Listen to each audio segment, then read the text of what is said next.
In today's video, I'm going to teach you how to customize bullets in Canva.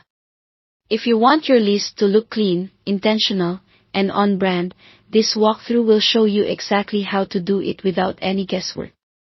Start by opening Canva and heading into the project you're working on. Once you're in, type your text as you normally would. To turn that text into a list, click once on the text box to select it, then use the List button in the top toolbar. Each click cycles through options, so you can toggle between bulleted and numbered lists until you get the style you want. This is the quickest way to format a paragraph into a tidy list. In Canva Docs and in certain templates, that same list icon expands into more choices. There, you can switch from standard dot bullets to checkboxes or numbered formats.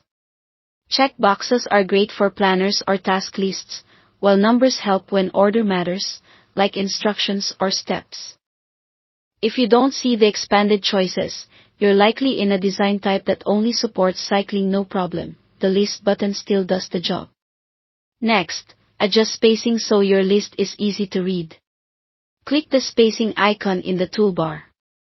Line spacing controls the vertical distance between bullet items.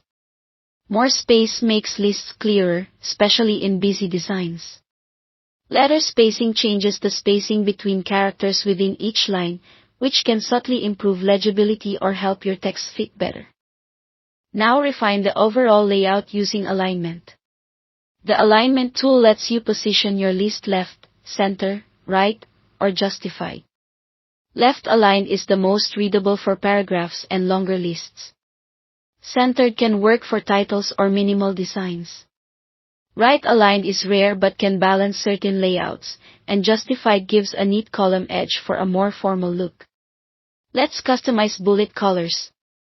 Canva treats bullets and text as a single unit, so to give bullets a different color than the text, use this simple two-step trick.